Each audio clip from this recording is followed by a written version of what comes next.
Good evening, everyone. Thanks for everyone coming out on this balmy night. It's January in Illinois. So first thing is I'd like to call to order the meeting of the Board of Trustees of the Urbana Free Library here on January 14th, 2025. First meeting of the new year. Becky, roll call, please. Okay, are we ready? Julia? Okay, Liz? Glenn? Here. Sharice? Here. Okay, Dan? Here. Beth? Here. Rob? Here. Darius? Here. We are missing Erica. Okay, great. All right. Are there any additions, corrections, modifications of the agenda? Okay, do I hear a motion to approve the agenda? So moved. Second? Second. All right, all in favor? Aye. Any opposed? Aye. We have an agenda, motion carries. Okay, we're down to number 5, public comment. Any public comment tonight? Okay, well, we'll move right into presentations, and 6.1, we've got the library audit report for FY24 from Riley Martin, who will be presenting from Lauterbach and Amen. And we're just got the camera, got her up on the board. Okay. You can hear whenever you're ready. Can you hear me? Is that my cue to go? We hear You're you. on. Perfect, we're on. All right, we're live. I appreciate it. Sorry, I'm on a new computer, so hopefully I'm ironing out the audio issues here.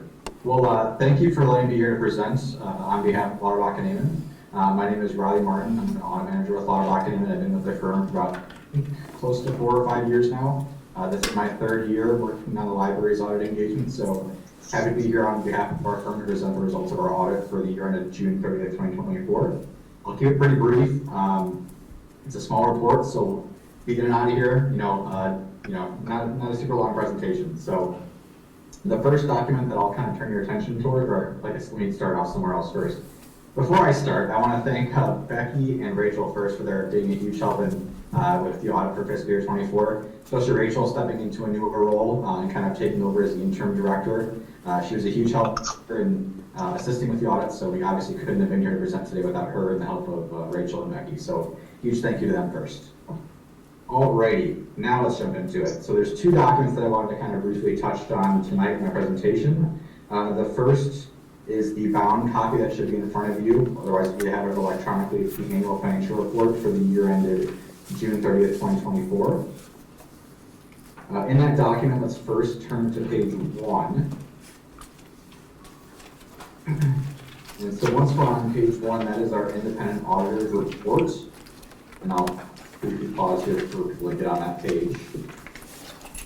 So the independent auditor's report is the whole entire reason as to why the library hires us, right, to give an audit opinion. The most important thing I think of this independent audit report letter is the first 2 paragraphs under the opinion section. I'm not going to read it verbatim, but briefly paraphrasing, it is saying that in our opinion, the financial statements referred to in this report are presented fairly in all material respects for the fiscal year ended June 30th, 2024. That's a whole lot of governmental accounting and auditing jargon for the opinions, or the financial statements are clean. There's nothing that would deter us as auditors from issuing a clean opinion. In government auditing, that is considered a clean opinion, an unmodified opinion is the best form of opinion you can have. So great work, once again, to Becky and to Rachel. Obviously, those financials are their responsibility, and so it's great that it's a clean, unmodified opinion. So that's the most important thing of this report. We'll turn a couple pages here and jump to pages 4 through 10.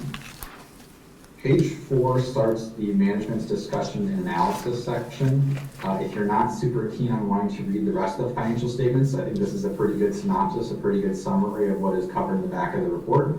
It's got some helpful explanations, comments, conclusions, graphs, charts, the whole shebang. So that's your, I guess, what's it, Tuesday night reading. So that's where I could turn your attention to. That's where I'd have you go and read to get a brief understanding of what's covered in the back of the report. We will now jump into the actual face of the financial statements, and that starts on page 16. So once on page 16, That is our balance sheet for our governmental funds. So you can see we have our general fund and our special revenue trust fund shown here. So we have our breakdown of our assets, our liabilities, and our overall fund balance for the year. We flip the page, and on page 18 is our statement of revenues, expenditures, and changes in fund balance for our governmental funds. Government likes just to overcomplicate things. That's just your income statement. So we have all of our operating and non-operating activity, and then you can see we have an ending fund balance figure there. So our general fund ended the year with just under $4 million in general fund balance, and our trust fund, our special reserve trust fund, ended with just over $450,000 at the end of the year. That is it for document 1 of 2. The second document that we always issue as part of our audit package is the management letter comments document. That one may come in a stapled packet in front of you. I don't know if yours is bound or not, but it's a stapled document for me, at least personally. I first want to clarify that this management letter comment document is not a slap on the wrist. We are a bit of a niche firm here at Law Reckoning. We specialize in only government clients and a handful of some not-for-profits as well. But with working on almost all government clients, we've seen everything you could see under the sun. So a lot of what's covered in here is one of two things. It's either recommendations or best practices that we've seen throughout our experience of working with governmental clients, and it's also a mixture of GASB pronouncements. So GASB, GASB is our overseeing body that dictates the way we perform our job. So some of the items that are included here are more transparency items that are required for us to be disclosing upon for when they're applicable to be set in stone for when those standards are coming up. So briefly thumb through the document here, and you'll notice right away that there are a couple of current recommendations for GASB statement number 102. That one's not applicable until the end of fiscal year 25, so in about, what is that, 4.5 months. So the end of June is our, June 30th, 2025 is the implementation date for GASB statement number 102. I don't think it will apply to the library, but if it does, we'll make sure we work with Rachel and Becky to make sure that we're hitting those applicable comments there. GASB statement number 103 is applicable for 2026 fiscal year, so that's a next year problem, but it's been released, so we have to disclose on it.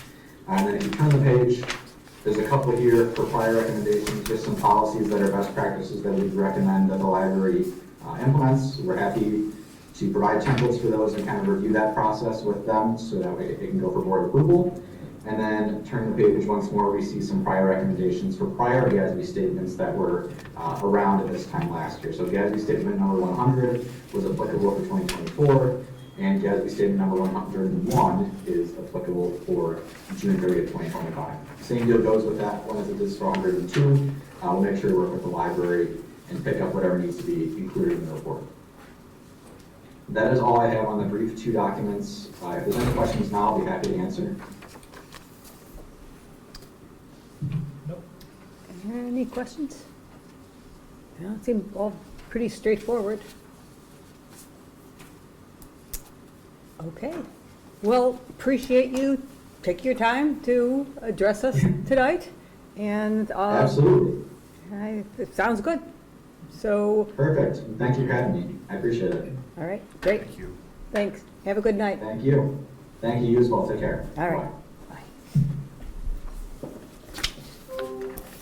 Okay. Moving next presentation, 6.2 for Engberg and Anderson.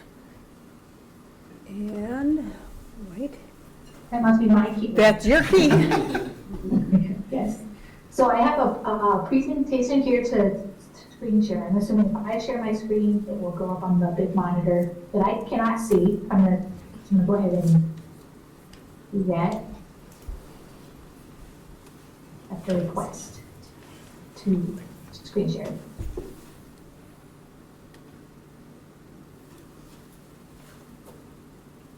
All right.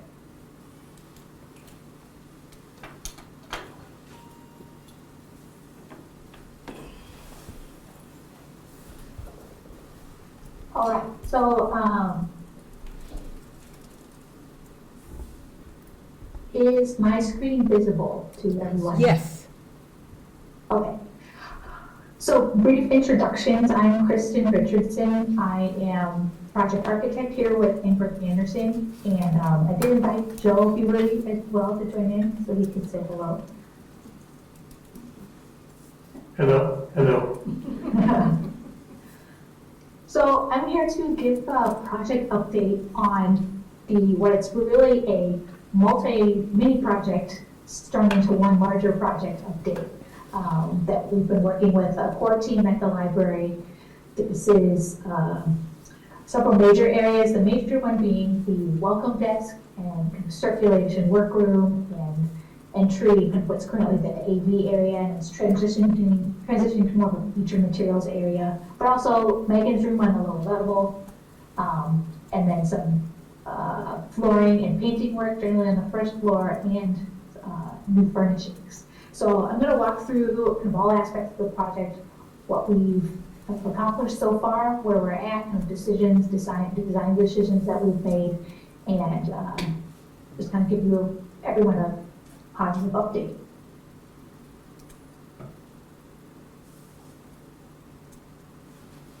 All right, so I'm going to review in kind of bird's eye view the project goals that we started with. So there's 4. I mentioned kind of this string of mini projects. So there's actually 4 kind of sub projects that we're working with. One of them is, the first one is Megan's room. So we've identified the need to refresh this existing space. The existing space has several multi-level risers that are all kind of curved and undulating among themselves. The staff have expressed it's difficult to maintain and to keep those risers clean with them being carpeted the way they are. So in part of that refresh, there's kind of 3 major goals we have here. One is a simplified step transition. We do have a major floor level transition there between the slab level of the central building addition and then the new addition that is like 2 feet lower. So that exists right in the middle of that space. So we have to manage a 2-foot drop, thinking about the little persons that are using that space and what works for families and little kids to keep that a fun space. I think the levels that are in there now, the kids love it. So trying to celebrate what works and make those improvements there. So it's essentially cleaning up the steps, but then providing new carpeting and new paint. And I'm going to wade into more detail on that further on in the presentation. The second area is this, we're calling it the Circ AV area.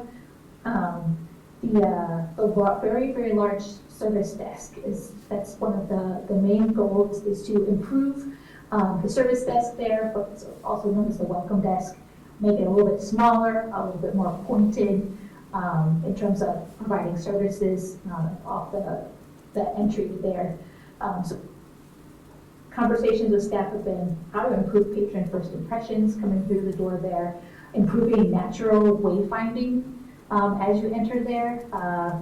Where do I go if I need help? How do I navigate left or right if I'm trying to access the children's level or adult services? And then overall, looking at the workroom, understanding their processes that need to happen, what kind of storage needs are needed, and identifying what furnishings that we need to make this all work together here. The third aspect of the project is a carpet and paint refresh for the first floor public areas.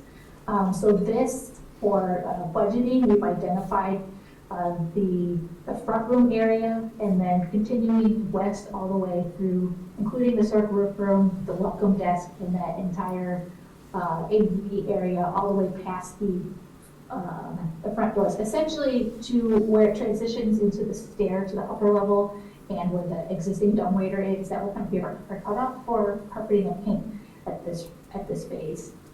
But the idea here is that our efforts in this aspect of the project can be replicated in future projects that continue the rest of carpeting, painting, the rest of public spaces on the first and second floors.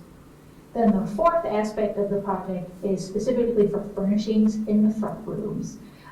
So this is an exercise of, so all the existing wood with very upholstered seats, so we're evaluating several options for lounge seats that we're saying that visually complement the historic feel of that side of the building. So lounge seating, but also very easy to move and reconfigure and stack a more study table and study chair options, understanding the amount of flexibility that is desired for those spaces, understanding there's events that happen there, concerts, presentations, and so we're having a lot of conversations with staff, what they need to reconfigure those spaces, but also balance the aesthetics that we want in that side of the building. A review of the schedule. So this schedule here starts at the top at the beginning of January. We're about halfway through our design process. So we've gone through kind of the initial big blocks moving around, what functions need to occur where, looking at the circ workroom. We've had our MEP engineering team meet with the staff to talk through the nuances of electrical and HVAC that needs to work. So our second half is much more detail-oriented, finalizing the plans, getting specific furniture items picked out, and nailing down the specifics of carpet and paint. We are aiming to go out to bid in the spring, likely in April, to go out to bid. And that puts our expected mobilization and construction starting at the end of summer. We're trying to get ourselves positioned to be first in line after school projects and school season wraps up in the summer. So we are on track in terms of schedule, and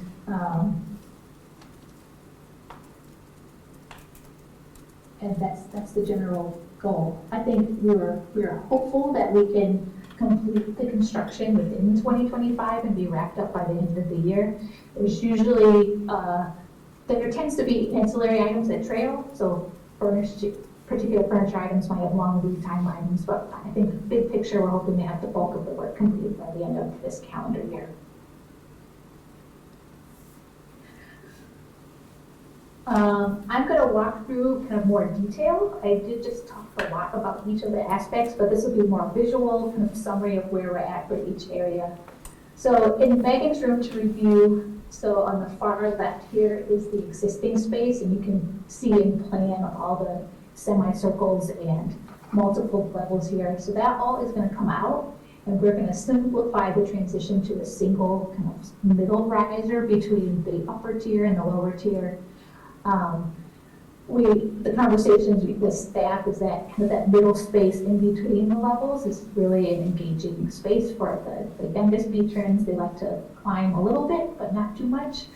And then we're also adding some actual steps in that space for any caregivers that might be there that want to be able to navigate the space, but just need steps within the space and don't have to exit and go all the way around to reach traditional stairs. So in terms of finish refresh, we identified the existing mural there is going to stay, but working with kind of both the colorways and the theme of that mural. So obviously the large tree and the portal of the tree into the space is how can we bring some of those same themes into Megan's room. So you can see where on this top here is a wall covering that we're looking to incorporate into the space that has kind of a watercolor tree foresty kind of feel to it. And then corresponding on the carpeting. So this line of carpeting was preferred out of several options reviewed by staff, but it brings out kind of a pebbled like paper mosaic, like as you will outside. So the blues and the greens were very favorable by both. We still haven't nailed down exactly which colorways, but then bringing in some accent paint colors that are complementary of the existing in the larger youth space, existing in mural, but kind of tie in all these elements together. So a lot of nature themes here. We call that biophilia, and bringing that aspect of the mural into the space more prominently with our material selections.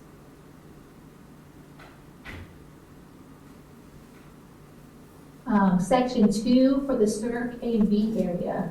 As I mentioned, we have already gone through the early design process, and so we started with these big picture questions of first impressions, what is intrinsic wayfinding and what instinctual wayfinding, understanding human behavior, how do patrons typically use the space currently.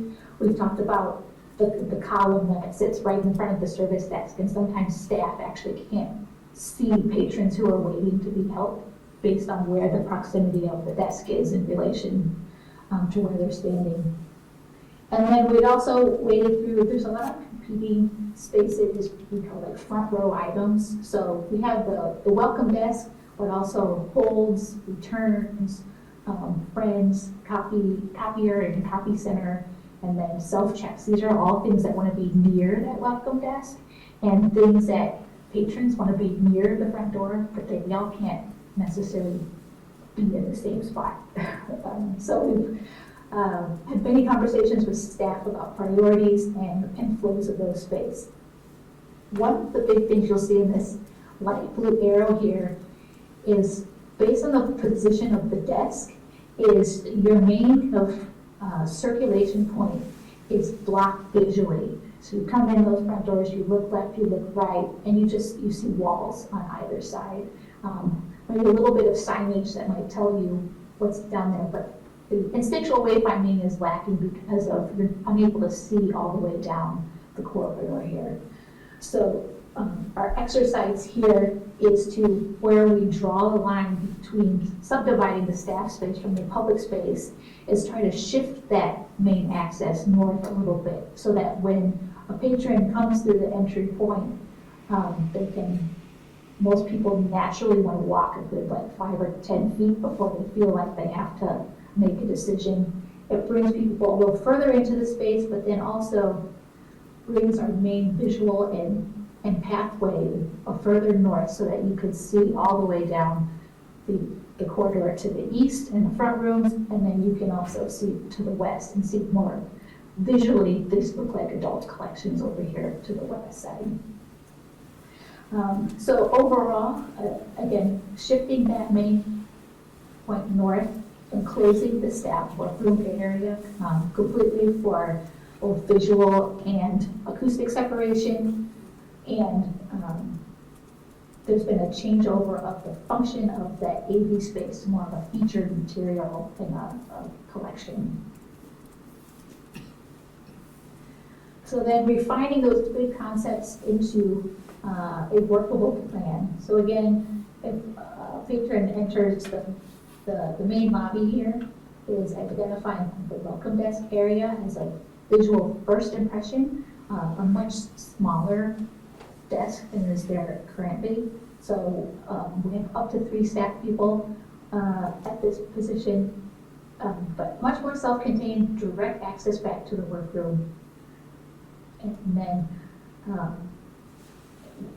again, this main circulation from the west side of the building all the way down to the east. And this kind of has almost like a gallery as you walk down of, you have an area for returns. We're thinking about future expansion to automatic material handling, making sure we have space accounted for that in the long-term, space for holds, copy center, and all leading down towards the front rooms. In green is the enclosed staff area. So looking at and consolidating some of the processing areas and with some specific workstations, identifying some needs for sorting and specific areas for the different types of processing to do with interlibrary loans. We've had a lot of conversations about library things and the storage needs for that. That's a very much increasing collection that has a lot of challenges of understanding what's the best way to store those items and also make them available to patrons. And then Moving down to the front room, so we're showing a variety of new furnishings on this end of the first floor.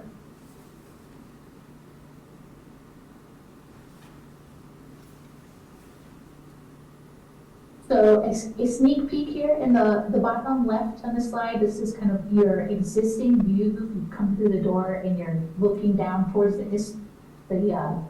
front room area towards the east.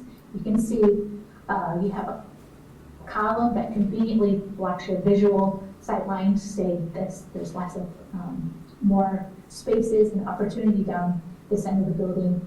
And then comparing it with a new viewpoint, so consolidating the welcome desk with we've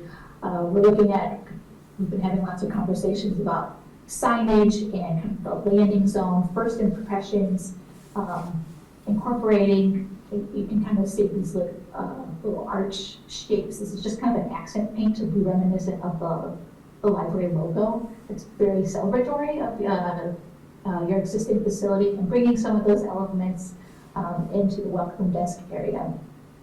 And then you can start to see adjacent to this a space where returns, holds, copy center with lots more larger wayfinding signage, so it's easier for patrons to navigate this space.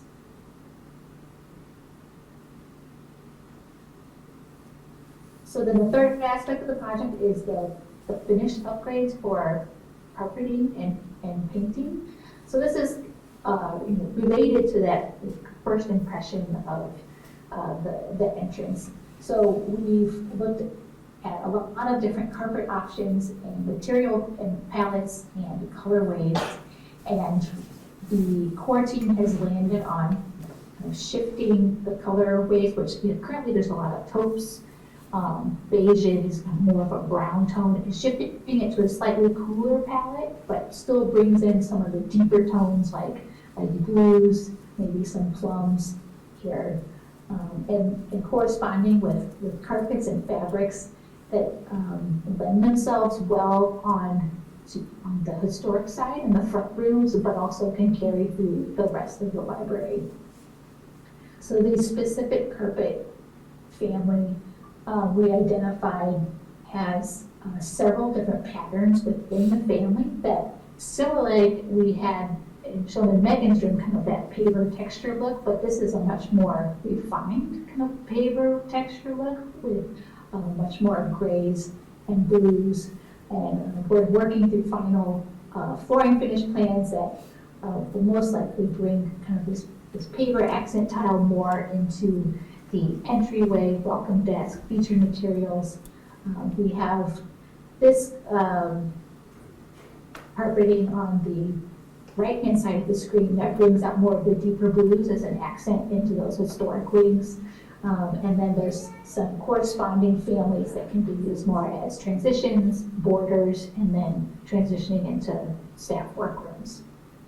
So this is a really nice family of carpets that works together really well. And I think the core team all agreed that the patterning, the textures, and the colorways all worked really well with the facility. One thing we have also looked at is these products are available through the consortium purchasing. So we mentioned this project is only incorporating a portion of the first floor, but obviously the desire would be to continue carpet replacement for the rest of the first floor and second floor. So this gives the option for the library to potentially do the work independently and purchase directly through consortium purchases, or it would be a separate project that could also be bid. But that's something as part of the evaluation process that we've also taken a look at.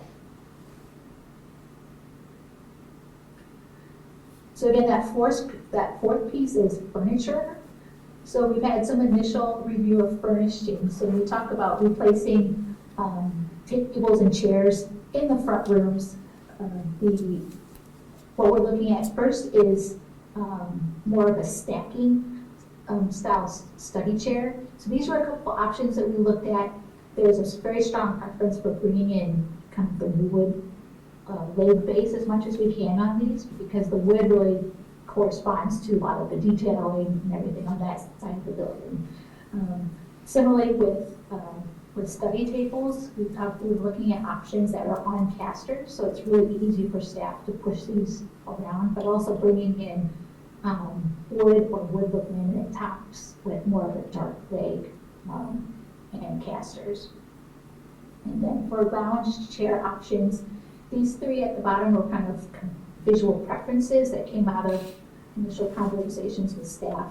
So lounge chairs that visually lend themselves to that historic side of the building, but they're also easy to pick up and move around. So you can kind of see each of these, you can kind of, there's elements where you see, like, you can see where I can potentially grab something and pick it up versus element pieces that are very heavy and cumbersome. Every piece of a lounge chair that you would see, we would specify with a vinyl fabric and not like an upholstered fabric.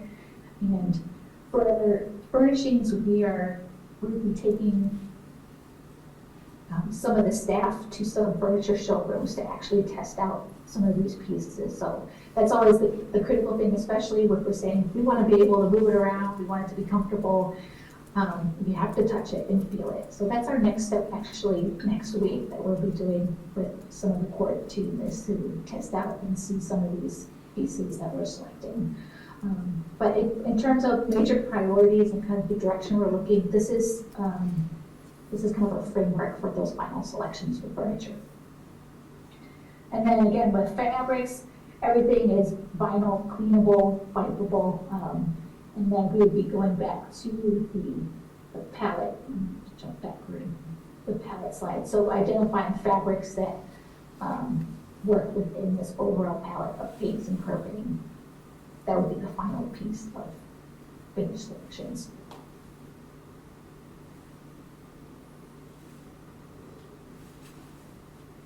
All right, so next steps. This is my last slide, so I'm actually going to stop so maybe you can see my face a little bit better. So next steps, again, we're about a little over halfway through design, so now we're getting into the final details. And then getting into the bidding later in the spring. We did go through an exercise of cost estimating to ensure our initial ideas and things that were, all the pretty stuff that we just showed is in line with the budgets. We know that there's allocated funds for the project, and so the good news here is the estimates have come back generally in line with where we were hoping. So big picture, we were able to make sure the funding that's earmarked for Megan's room and funding that's earmarked specifically for carpeting paint, those scope of works, they line up with available funds that we can ensure those dollars are going where they need to go. And overall, there's enough project funding to address all of the major goals that we just reviewed here. There is some fine tuning that we need to walk through with staff in terms of kind of where the line of new furniture versus what can be reused, specifically in the staff workrooms. I think the staff, there's a lot of things that they want to accomplish, so we're still fine tuning what that dividing line is, what we're able to afford. But overall, we have, I think, a clear path forward to keep this project on budget. With that, if there's any questions, or if you want me to go back to another slide, I'm happy to do so. Thanks, that was an excellent update presentation, very exciting. Yeah, there's a lot of aspects there that can't wait to see put in place. Does anyone have any questions, anything you'd like more detail on? Can we have a copy of that presentation? Visually, I couldn't see much. You couldn't see but, much. I mean, information was great. But I'll be happy to send it out. thank you so much. Mhm. Thank you. Perfect. Any other, go ahead. Yeah, with some of the wall covering and carpeting demonstrations you showed us, how final are some of those decisions? I was especially curious about Megan's room. So all of these, they're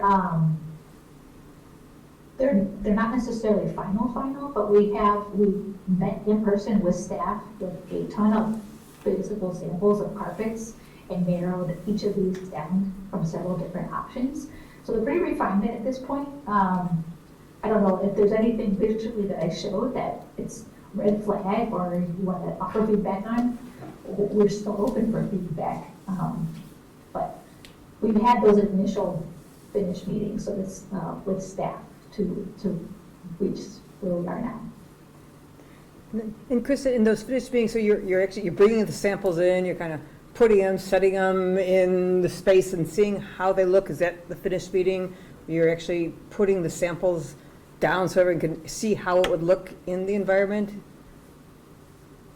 Yes, so that's what we did. It was, that was in December when we were Okay. on site and hauling carpet samples throughout the building and laying them out in the front rooms and then laying them out in Megan's room and a team of like 12 people standing around looking at them and weighing A over B over C. Okay, great. No, thanks. Other questions? Actually, I have a question. It's regarding anyone doing large projects right now requiring materials, and this is not just the library, it's kind of a theme. So there is some unknown whether if some of the furniture items, say, or carpets, if they're going to be import items, whether there's going to be a price increase on them in this coming year. So sometimes there's a contingency you built in, and I know other projects I'm doing right now saying, well, usually there's like a 10% contingency, and do you feel comfortable with the contingency set aside for this with a possible increase in materials that may be sourced from areas that may be having a price increase? So our estimates, we do carry a contingency. It's right now about 8% that it's meant to be both a design, so the design contingency, Design, we don't okay. have final details yet, but then also carrying a contingency through construction. That's typical for any project, especially renovations where there's surprises lurking that we haven't found yet. In terms of specifically for tariffs, a lot of our materials, I don't believe we're going to be bringing in from overseas. One thing that has been very volatile, and we would expect to be volatile, is steel. That's something we don't have in the project, and the furniture, we don't have new shelving either. So that is something that I think we don't have to worry about as much. When we're doing final furniture selections, definitely that's another aspect, of course, looking at pieces that might come from overseas manufacturers. We'll have to take a look, and that might be part of the final evaluation, say, hey, this one is high risk of getting marked up by the time we place the order, or even long lead times. But overall, I don't see those specific issues having a major impact based on the actual scope of work that we are doing here. Okay, no, thank you, appreciate that. That was an excellent question and so tactfully worded. Okay. Yes, thank you. Okay, anybody else? Anything? All right, well, we'll really appreciate you taking the time. This was an excellent presentation. And again, we're very excited to see this unfold. Yeah, thank you very much. Thank you. Thank you. Thanks. Thank you. Okay, moving on to our consent agenda. First, does anyone have a request to modify or separate any items?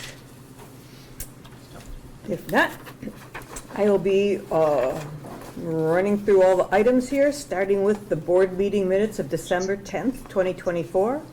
The payroll for December 13th, 2024 totaling $121,801.43.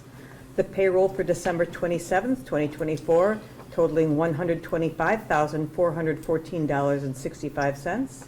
The payroll for January 10th, 2025 totaling $122,173.97. Bills for December 13th, 2024 totaling $19,031.83. Bills for December 20th, 2024 totaling $16,923.10. Bills for January 3rd, 2025 totaling $9,907.30. Bills for January 10th, 2025 totaling $66,892.53. And bills for January 10th, 2025B totaling $319.79. Do I have a motion to approve the consent agenda? So moved. Move Okay. to approve. And do I have a second? Second. Okay. All in favor? Aye. Aye. Don't hear anyone opposed, so the motion carries. Okay. Going to the action items. So we've just heard the report from the auditors, and the first item is, do I hear a motion to accept the library audit report? So moved. All right, Glenn, second? Second. All right, thanks. All right, all in favor? Aye. Aye. Okay. 8.2, adopting the technology plan from January 2025 to January 2026. We heard Leanne present that to us last week. So do I hear a motion to approve the technology plan? Adopt. So moved. All right, thanks, Rob. Do I have a second? Second. All right, Glenn. Thanks. All right, 8.3 is the leave policy. There are a number of changes with the paid leave for all workers, changes in accrual. So, I think we need to vote on Yeah, that we one. didn't vote on 8-2. yeah. Oh, I'm sorry. We didn't, all right. You've already seconded it, though. And Okay. So then we need a vote. Wait a minute, I lost we need a vote on 8.2 or 8.3? 8.2. 8.2, oh, gosh, okay. All right, all in favor of adopting the technology plan? Sorry. Aye. All right, thanks. All right, that motion carries. Thank you. Oh, any opposed? All right, we have a technology plan. Great. Yeah, thanks, Dan. Good catch. All right, now on to the leave policy. Do I hear a motion to approve the leave policy? Moved. Okay. Do I hear a second? Seconded. All right, and now, do I hear a vote? All in favor? Aye. Aye, Aye. Aye. all right. No opposed, so that one Don't passes. forget discussion. Do we have any discussion for this one? Yeah, actually, Therese, I always Thank said, this one's worthy if there is a discussion. All right, I'm not hearing any discussion. Therese, do you have any discussion? No, I just wanted to. You wanted to go through the real motion. Discuss All the discussion. That was good. right, excellent. And finally, our last action item is the FY25 budget amendment, and I believe that was about moving the recruiting expenses. So do I hear a motion to approve the budget amendment? So moved. Okay, do you have a second? Second. All right. Second. Is there any discussion? All right, all in favor? Aye. Any opposed? The last action item carries. Thank you, everyone. And let's see, so 9.0, we do not have any discussion items. 10.0, reports of the liaison officers. Is the report for Friends? Nothing super new. We did get the total from the last book sale, which was $3,235.81. Oh, very That's all nice. I've got. Yay. Thanks, Liz. Great. Okay, 10.2, foundation. Dan, any report? The foundation actually had a very savvy moment where they paired up perfectly that new video advertising the library and all of its wonderful services with that gift match campaign, the $15,000 that the donor pledged to match. And the two of those made that go off right away. We already exceeded that with over $20,000, and the donor has pledged to go forward with their match. And actually, that puts us really well for the entire year right now. Last year, the goal was $100,000, and we made that, but like just barely at the end of the year. This year, we tried to up that with a goal of $110,000, and after this campaign, we are now at over $120,000 already for the year, months ahead of the end of our FY25 term. So everything's going great at the moment. Dan, I'd love to hear reports like that from you every time we have the foundation. Thank you. It's a wonderful report. That is just lovely to hear. Thank you so much. Okay, and then 10.3, Heartland Library, anything else? I don't have anything as exciting as an unexpected windfall to report, and in fact, I haven't received anything from IHLS this month. I'm gonna guess it was the holidays. However, Member Day is next month, and in fact, I believe it's the day after our next meeting. It's the 12th of February. It's a Wednesday. It's all online. The secret gift registration has now expired. However, registration is still open and is still free for us since we are an IHLS member library. So get on down and sign up if you haven't done so already, and see you online on the 12th. Great. Rob, can you remind me, a lot of that information is available after the actual day, correct? I believe with the platform they use, that yes, if you sign up. You have to it's a lot- register for the. Yeah, I believe if you're registered, you can view the recordings after the fact, so you do not have to be there. Okay, thank you, because I can't go that day, but I'm interested. Okay, great. Thanks, Rob. Appreciate that. Okay, let me know the administrative report. Would you like to Yes, just highlight something? A few items. Great. So I'm pleased to share that a new software platform for patron incidents has been selected by the library, and the contract is signed. The implementation team is assembling, and so that project is underway. We also have an implementation team which will be addressing some of the plans that you heard Ingberg Anderson speak about tonight. With construction, you might imagine that there would be some disruptions to service. Our intention, of course, is to keep those as minimal as possible, and so we want to involve all departments across the library to be involved in determining what does that service model look like during construction, given that construction could run from August to September through the end of the calendar year. And then lastly, Staff Day is coming up on February the 17th. It is also being led by staff with committees, so thank you to the staff who are involved in the Staff Day Planning Committee. Great. Excellent. Thank you. Can you tell us more about Staff Day? Sure. I don't know, I'm not sure I know what it is. So Staff Day is our once-a-year professional development day for staff. We are closed to the public so that we can provide trainings. This year we've done a different set of things over a period of years. This year we're looking at doing the morning in the library and the afternoon out at the Anita Purvis Nature Center in partnership with the Park District, who's a good partner with the library. All right, thanks. Okay, no board and committee reports. 13.0, board president. Dan, you want to say anything? Just a brief update on the director search. That search is open. OA, Organizational Architecture, is advertising that far and wide. We do have over 20 applicants so far. So it is getting attention, it is being seen, and they are currently in the process of beginning the screenings on those.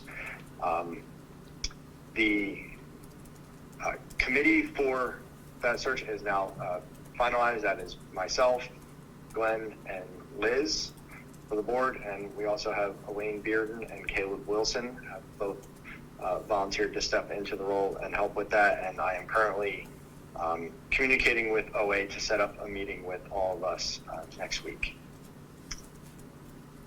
Great. Thank you. That's progress. Thanks, Dan. Yep. Okay, 14.0, I don't think we have any unfinished business. And do we have any new business?